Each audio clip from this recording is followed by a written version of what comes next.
हाय, मेरा नाम है Komal Sachdeva and you are watching me on Bollywood helpline.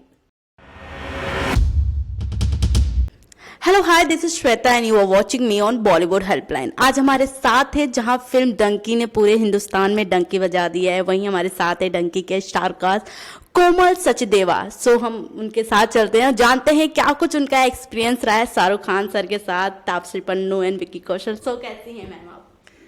मैं बहुत अच्छी हूँ, आप कैसी हैं? I am good. सो कैसा एक्सपीरियंस रहा है आपका? बहुत ही अच्छा एक्सपीरियंस रहा है। मतलब जितना मैंने सोचा था, आई थिंक ये उससे बहुत ज़्यादा अच्छा एक्सपीरियंस था और बहुत कुछ सीखने के लिए मिला। मतलब इतने बड़े बड़े नाम, बट अगर हम्बलनेस की बात करो तो इतना अच्छे ह्यूमन बींग्स हैं और इतने हम्बल हैं। तो एज एन एक्टर भी और एज अ ह्यूमन बींग भी बहुत कुछ है उनसे सीखने के लिए। आपकी कैरेक्टर की पहली बात करते हैं कोमल मैम। कैसा रहा आपका कैरेक्टर, रोल कैसा रहा, कितना चैलेंजिंग रहा इस फिल्म में आपके लिए, जिस तरह का आपका कैरेक्टर रहा? तो जो मेरा कैरेक्टर है वो एक बहुत ही मासूम लड़की है, जो कि एक बहुत ही पंजाब के छोटे से गांव से आती है और वो उस क्लास में आ गई है बस। बट उसको पता ही नहीं है कि वो क्यों है, वो अपने ख्यालों में गुम है। रैंडम सवाल पूछ रही है जिनका क्लास से कोई लेना देना नहीं है। और अक्सर ऐसे बच्चे होते हैं क्लास में जो अपनी दुनिया में गुम होते हैं, कुछ भी सवाल पूछ लेते हैं और जो सीरियसली पढ़ाई करने आए होते हैं वो उनको इरिटेट भी कर देते हैं।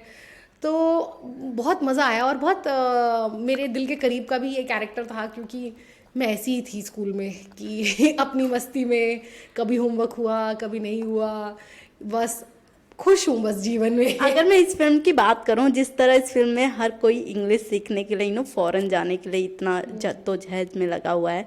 सो जब किसी को आता हो वो लैंग्वेज और उसी की एक्टिंग करता हो कि नहीं आ रहा है, सो इसमें कितना, मतलब कितनी हंसी की बात और कितनी चैलेंजिंग होती है। हाँ, और सबसे ज़्यादा मज़ेदार बात तो ये थी कि सारी स्टारकास्ट में से, जैसे कि शाहरुख सर ने भी कहा है कि सबसे अच्छी इंग्लिश थी बोमन सर की, और उनको ही एकदम टूटी फूटी इंग्लिश बोलनी थी, तो जो कि काफ़ी चैलेंजिंग था उनके लिए। सबकी इंग्लिश इतनी अच्छी थी। अब विकी कौशल नॉलेज को नॉलेज कह रहे हैं, हम समझ में आ रहा है पर हम गलत बोल रहे हैं। तो चैलेंजिंग तो है बट सेम टाइम में बहुत मज़ेदार भी है। इस फिल्म में एक मैसेज भी दिया गया था मैम। अगर मैं बात करूं कि जो हिंदुस्तानी कुछ लोग ऐसे होते हैं जो फॉरेन जाने के लिए, फॉरेन वहाँ की अलग ही मेमोरी लोगों के बीच में रहती है कि इतने कमाई होगी then and that. And secondly जब आप वहाँ जाके रियलिटी देखते हो तो वो रियलिटी नहीं रहती जो आपने सपने देखे थे। तो आपको, आपका क्या कुछ कहना है इस पे? देखिए, ये तो होता ही है कि जब हमें लगता है कि अमेरिका है या कोई लंदन है तो हमें लगता है कि वहाँ पर सब लोग बड़ी बड़ी गाड़ियों में घूम रहे हैं, सब लोग एक बहुत ही अमीर कंफर्टेबल ज़िंदगी जी रहे हैं। जैसे वहाँ पे कुछ करना ही नहीं पड़ रहा, बस एकदम सड़क के ऊपर हमें पाउंड्स और डॉलर्स मिल रहे हैं। बट हकीकत ऐसी नहीं होती है। वहाँ पर भी जाकर आपको नौकरी ढूंढनी पड़ती है, मेहनत करनी पड़ती है, छोटे छोटे काम करने पड़ते हैं, बहुत ही मजदूरी वाले काम भी करने पड़ते हैं जिसमें बहुत मेहनत लगती है। तो एक ये तो जो हम सोचते हैं और जो एक्चुअली में होता है वो तो ये सामने लेके आती है सच्चाई। तो हमें बिल्कुल ये जो भी लोग विचार कर रहे हैं, सोचते हैं बाहर जाने के लिए, तो ये उनके लिए एक वो था कि मतलब एक असलियत को जानकर। और मैं ये नहीं कहती कि बाहर जाने बुरी चीज़ है, बिल्कुल है, पर एटलीस्ट हमें असलियत पता हो कि वहाँ पर भी हिंदुस्तान की तरह जॉब ही करनी पड़ेगी। और अच्छी जॉब्स भी हैं, बुरी जॉब भी हैं, मेहनत वहाँ पर भी है।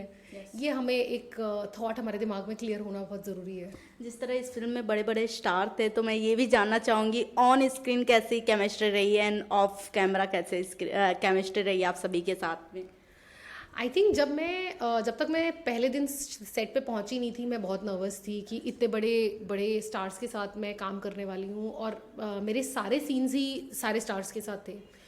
बट जैसे ही मैं सेट पे पहुंची और पहली मुलाकात हुई मेरी, चाहे शाहरुख से चाहे तापसी से, तो मुझे एहसास हुआ कि ये लोग कितने हम्बल हैं और वो आपको इस तरीके से ट्रीट करते हैं कि आप भी इस मूवी का हिस्सा हो और इम्पॉर्टेंट हिस्सा हो।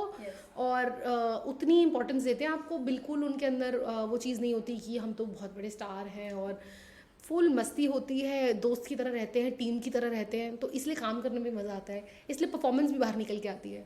क्योंकि अगर मैं ये सोचकर एक्ट करूँगी कि अरे मैं तो स्टार के साथ एक्ट कर रही हूँ, ये तो शाहरुख है, तो मैं ऑनेस्टी से उस किरदार को निभा ही नहीं पाऊँगी।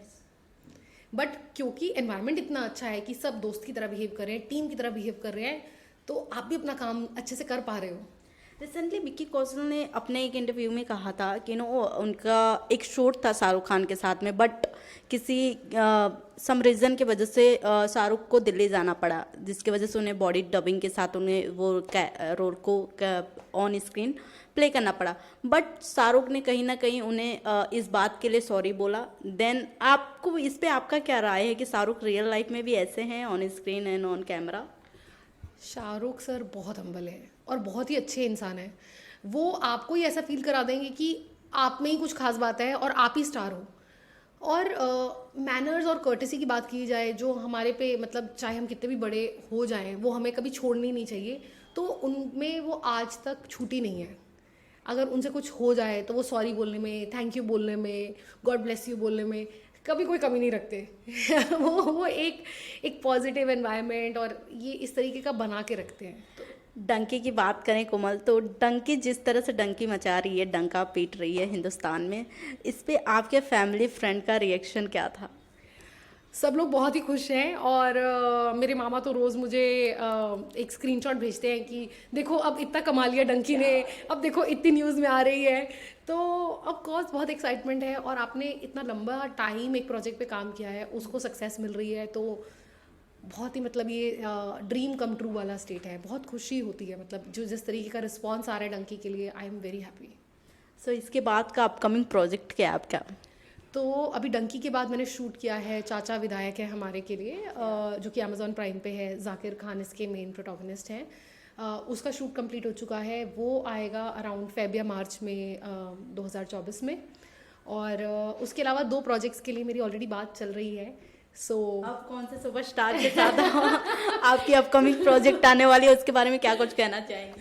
उसके लिए आपको थोड़ा सा वेट करना पड़ेगा, बट हाँ जाकिर खान के साथ तो आ रहा है, ये मैं रिवील कर सकती हूँ। उसकी कहानी क्या है कोमल, वो भी अगर हमें थोड़ा बहुत पता चले नो किस प्लेटफॉर्म पे आ रही है? चाचा विधायक हमारे अमेजॉन प्राइम पे है और ये इसका सीज़न 3 आ रहा है। और ये भी ना बहुत ही आम जिंदगी के जो चीज़ें होती हैं उसमें से कहाँ से कॉमेडी भी होती है और एक दुख भी होता है। तो स्लाइस ऑफ लाइफ, जो ज़िंदगी की छोटी छोटी चीज़ों में मज़ा होता है, उसके ऊपर बेस्ड एक कहानी है।